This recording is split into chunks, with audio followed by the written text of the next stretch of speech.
Well, dark continues to unroll throughout the shadowy maze that is constructed over just 2 seasons, and this is the 3rd and final one, so. Titled The Survivors, which, gee, what does that refer to? Well, easily it refers to the people who survived the terrible incident at the end of last season, and we find Francisco, Magnus, and Bartos and adult Jonas apparently all together in 1888. Which, gee, H.G. Wells would have been alive back then. So now they're understanding that there's an alternate timeline dimension where everything's off and a little different.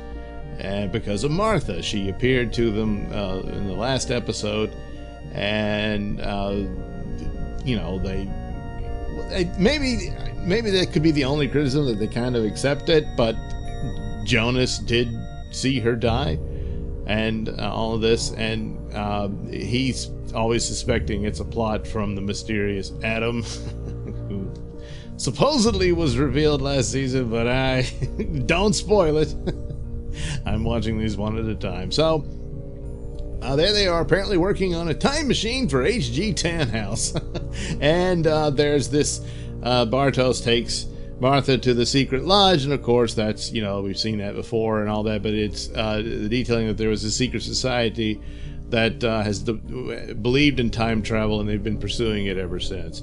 And so it wasn't just the nuclear power plant and all that, so there's everything's, you know, spinning around. So we're beginning to see the foundations of this and why 1888 plays into this.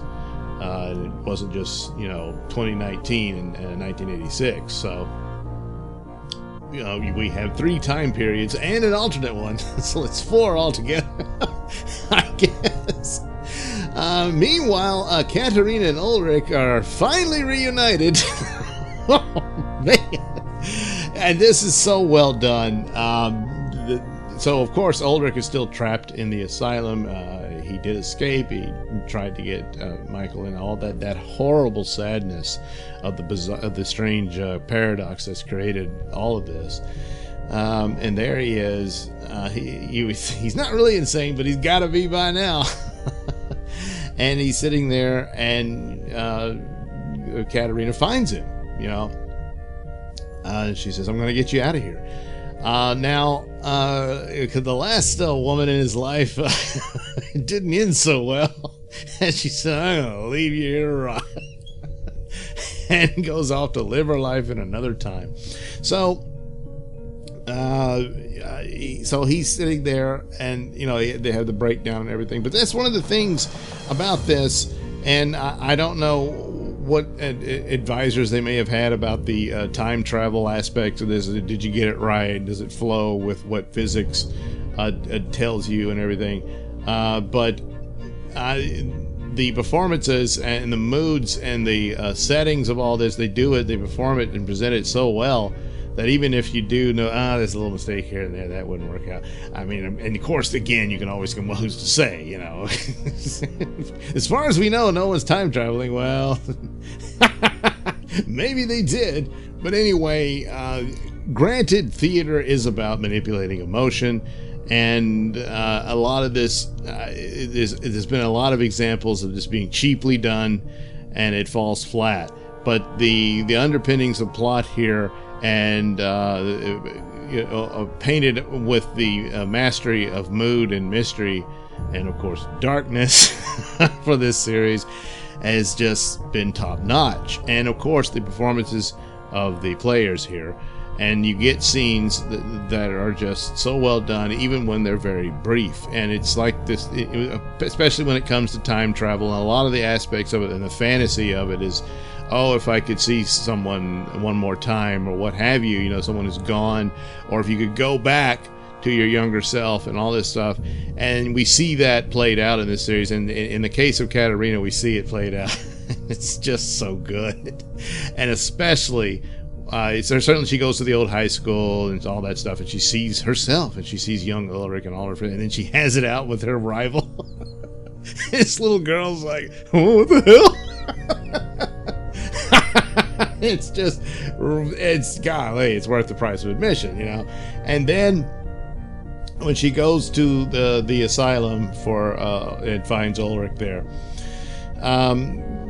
she unexpectedly, and just didn't think of it, I guess, you know, sees her mother. And it's a brief moment, you know, and it's like this contact there, and it just, she's almost falling apart here. And that's the thing, she's searching for her son, of course, and everything. She's driven by this, but at the same time, you know, it's it's something like that. And the performance is just in the moment of it, just, you know, you can't do it better than that. It's believable. And, you know, and then on top of all that, she finally finds her husband, who is now much older because of what he's gone through. And even if, I'm kind of wondering how that resolves it, so she can get him out. Would she forgive him? I mean, look what he's done for their son. You know, this is why he's there. He put himself through that for the love of their son. You know, he threw everything away at a chance of getting him back. And this is what it's done to him. So hopefully she can forgive him. He suffered enough at this point. But the soap opera does go on. Boy, that Ulrich, he just can't keep it in his pants, can he? So even in the alternate timeline, he's even going after you know, what's her name? So meanwhile, it's 2020. Yes, it is. But in this Dark's world, it's much worse. It's not just an outbreak. It's this bizarre incident that's happened there, and it's had all these devastating effects on the town. The military's there. They're talking about closing it off, and of course we saw evidence of that in the distant future. So of course we're gonna, you know, this is elements that brings that full circle. So they, yeah, that's Peter and Elizabeth looking for Charlotte, and then we do get Charlotte is in the future herself, the original Charlotte. Then we had the alternate Charlotte, but the original Charlotte, you know, seeing her daughter, that's left over from last season, who is as much older and all that. But meanwhile, young Jonas does make an appearance as he's visiting with old Martha, who is the alternate reality Martha, now old.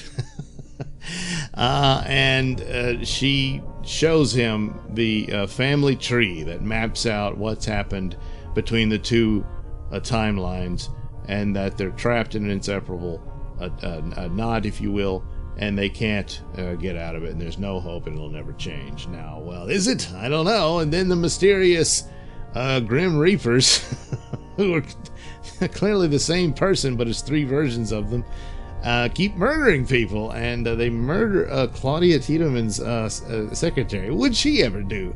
I don't know. And plus, she's pregnant at the time. So I assume there's a meaning for this and why they just keep murdering people. But we did see them burn down the secret lodge, so they seem to know something.